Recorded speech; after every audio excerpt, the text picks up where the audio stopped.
Bien, seguimos en esta edición de Conectados Online, la plataforma telemática que nos permite viajar a diferentes partes de nuestro país, y nos vamos a la región de O'Higgins, donde nos recibe el diputado radical Combe Mellado. ¿Cómo está, diputado? Gracias por recibirnos. Hola, Ale, un gusto saludarlo. Muy bien, muchas gracias. Mire, entremos de inmediato en materia. Se conoció hace pocas horas que el gobierno va a enviar un proyecto de ley que busca retrasar en 5 semanas las elecciones programadas para el 10 y 11 de abril. ¿Qué le parece esta iniciativa, dado la situación sanitaria apremiante que vive nuestro país?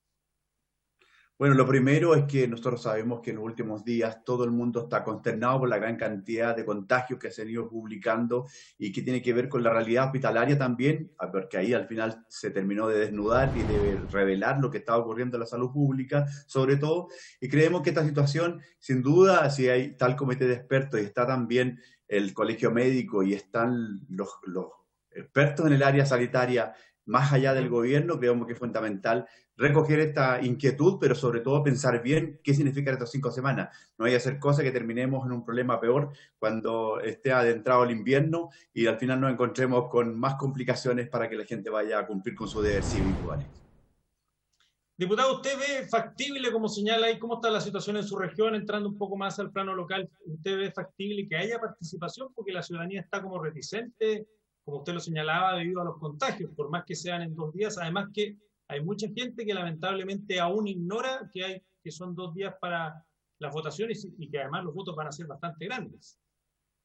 Sí, yo creo que también hubo un error comunicacional, eso de hablar del exitismo por el tema de las vacunas, creo que no fue una buena señal que mandó el Ejecutivo, el gobierno. Creemos que había que ser más cauto, más cuidadoso al respecto de la forma en cómo se llega a la ciudadanía, porque al final también se creó una alerta pública y una alarma pública donde lógicamente la gente se va a cuidar mucho más y de eso significa que a lo mejor tenga poco interés de participar en las elecciones. Por lo tanto, creemos que este desafío es ir buscando una solución, entendiendo que estos procesos no solamente es agregar más semanas al proceso o buscar una fecha determinada, si no está unida a un tema comunicacional efectivo, creo que al final también va a ser una cuestión muy difícil, ¿no es cierto?, lograr la participación masiva de la gente.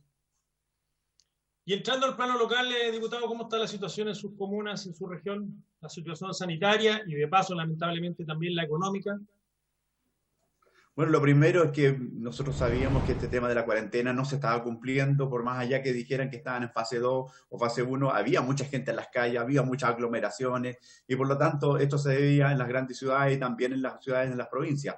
Y por lo tanto creemos que en definitiva, al no cumplirse una cosa, era muy difícil, ¿no es cierto?, que la gente se diera cuenta que el colapso hospitalario al final iba a ser la señal. Pero esto está ocurriendo en el nivel nacional, en Santiago, pero también en las provincias, muy fuerte. Así es. Y eso hace que la gente también tenga sus ciertas precauciones, pero también creemos que es fundamental también entender de que es fundamental la vacuna, pero también el cuidado de que las familias se mantengan en su casa y que tengan los recursos necesarios. Lo digo porque yo estoy en 2 comisiones que han estado en el tapete en esta última semana. Estoy en la Comisión de Así es. Hacienda, soy titular de ella y también soy presidente de la Comisión de Desarrollo Social. Por lo tanto, en esos términos, creemos que es fundamental también que las familias cuenten con los recursos necesarios y no solo llamarlas al confinamiento, no solo obligarlas a estar en sus casas, sino que también que cuenten con los recursos para subsistir, Alex. Sí, usted además representa mucha ruralidad, comunas agrícolas, y que, como usted señala, es difícil que cumplan la cuarentena porque las labores agrícolas, generalmente, si usted no hace la pega, no va a recibir ningún ingreso. ¿Cómo está la situación ahí, diputado? Y considerando también que en su región, para derivarse a un buen hospital, hay que ir lamentablemente a Rancagua, a la capital, ¿no? Exacto. Y además que hay muchos hospitales de baja complejidad. Estamos hablando de mucha atención primaria de salud. Estamos hablando de gente que no tiene acceso fácilmente en el caso que haya algún contagio en algún sector de la población. Es más complicado. Para acá las distancias y los tiempos y también la falta de recursos locales hace más complicado el tema. Y con respecto al tema sanitario se une al tema económico, socioeconómico, Así es. que tiene que ver con que las familias, muchas son temporeras, que trabajan en esta época en actividades agrícolas y que se han visto disminuidas ostensiblemente. Entonces ahí es donde la señal era importante de no focalizar la ayuda. Nosotros hablábamos de una renta básica universal que respondiera a la realidad que vivimos como país y no entregar estos bonos clase media que van dirigidos solamente a quienes que tienen contrato. contratos formalmente establecidos. Entonces, la gente que tiene contratos sin duda puede acreditarlo, pero ¿qué pasa con los informales? ¿Qué pasa con aquellos que son, por ejemplo, artesanos, trabajadores agrícolas o trabajadores del mundo de la construcción que trabajan en forma esporádica, que no tienen contratos muchas veces? Por lo tanto, creemos que la informalidad hoy día no está siendo atendida, por eso es importante no focalizar la ayuda y el llamado que hemos hecho al gobierno de que ojalá exista un apoyo más universal que permita que las familias te puedan estar en sus viviendas y estar en sus casas y así, lógicamente, evitar los contagios, porque la gente tiene que salir a trabajar porque tiene que subsistir. Sin embargo, diputado, se habla que los últimos proyectos que aprobaron en las comisiones que usted integra, una de las cuales preside Desarrollo Social, sí incluyen a garzones, también a choferes de locomoción colectiva, ¿eso es efectivo? Y también a la gente que tiene la modalidad de renta vitalicia. Sí, bueno, esas fueron indicaciones que nosotros le agregamos al proyecto con un grupo de diputados de oposición. El gobierno no tenía considerado este sector, este segmento de la población.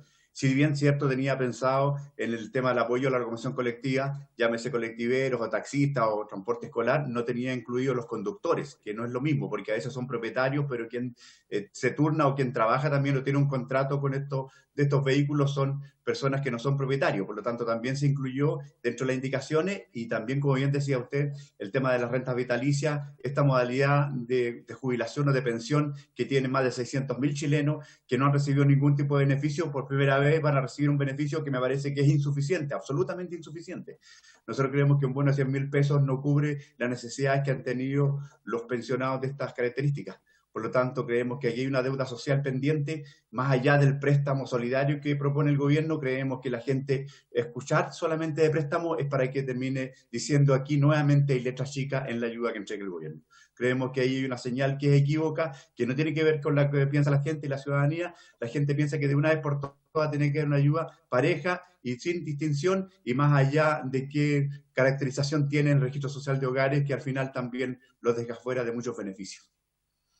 En ese sentido, usted, diputado, obviamente comparte las críticas que el gobierno siempre está llegando tarde con la ayuda social, la ayuda económica directa a la gente necesitada.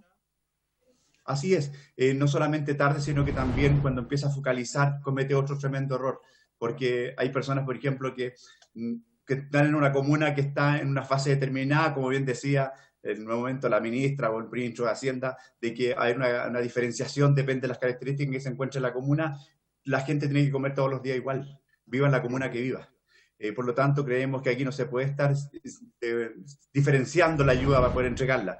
Y al final también, ¿con qué nos encontramos? Con que por eso ha tomado tanta fuerza el tema que ha sido el que ha permitido la liberación de los recursos de las propias AFP, por los fondos de la AFP, cuando el retiro voluntario permite, ¿no es cierto?, que al final sea la gente que en vez de esperar que el gobierno le ayude, sean sus propios recursos los que al final le han solucionado el problema económico. Y por supuesto nosotros hemos estado apoyando no solo el primer y segundo retiro a los fondos de la AFP, sino que también estamos apoyando el tercer retiro. Sí, ¿y cuál es su parecer respecto de otro proyecto que se discutió y que generó bastantes ronchas entre gobierno y oposición, que es el royalty minero en la extracción del litio y del cobre, que permitiría contar con recursos frescos para ayuda social también? Efectivamente, lo hemos planteado en esos términos. También nace como una moción parlamentaria, que desde la oposición, que es lo que busca precisamente en que las grandes mineras o las grandes extracciones de minerales de nuestro país al final dejen una parte de sus utilidades en las arcas fiscales. Precisamente también pensando en los momentos que estamos viviendo y el gasto social más que nunca requiere inversión adicional. Y nosotros creemos que si se aplicara un royalty mínimo que fuera, tendríamos recursos suficientes para poder atender las grandes necesidades que tenemos como país. Hoy día, más que nunca, el royalty prende y prende fuerte. Nosotros creemos que no solamente al cobre, sino que también al litio. Y por lo tanto empujamos y estamos avanzando en un proyecto que ya está en primera etapa dentro del Congreso, dentro de la Cámara, como el primer paso que hemos dado, ¿no es cierto?, aprobando en la Cámara de Diputados. Seguirá la siguiente tramitación y esperamos que ojalá vayamos avanzando y tengamos también más diputados y más senadores que apoyen esta iniciativa.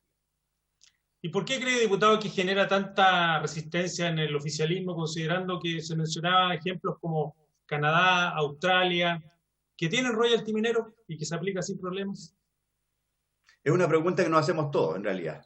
¿Por qué hay gente que está tan interesada en proteger a los grandes empresarios? ¿Por qué hay gente interesada en no tocar los recursos naturales que tenemos, que sabemos que un día se van a terminar, pero en este momento tiene un alto precio el cobre? Sabemos también que el litio es una buena oportunidad de tener recursos adicionales, y la verdad es que no entendemos cómo hay gente y cómo hay parlamentarios y cómo hay gente que en definitiva desde el gobierno está apoyando esto de que no se aplique ninguna tipo de regalías para el Estado, porque al final eso es el royalty. Y eso significaría, en definitiva, un aporte importante, pero especialmente en estos tiempos. Piense usted, la ayuda social, ¿cómo se solucionaría? No tendría excusa el gobierno para decir que ya no da más la billetera fiscal. Creo que tendríamos una buena posibilidad hoy día, en tiempos de pandemia, en tiempos de crisis sanitaria, más que nunca. Nosotros vamos a seguir insistiendo y ojalá el Ejecutivo también se allane a esto, porque debería patrocinar el gobierno. Este es un llamado al gobierno, que patrocine el royalty minero. Sí. Bien, diputado, hemos llegado al término de Conectados Online. Agradecemos su gentileza y su participación desde su región, la región de O'Higgins. Gracias, doctor Millán. Muchas gracias. Un saludo a todos a quienes siguen el canal de la Cámara y especialmente a todos los televidentes desde mi región, específicamente de la región de O'Higgins, pero especialmente el Distrito 16, que son 20 comunas que representan este Congreso. Gracias, doctor, muy amable. Muy amable, gracias.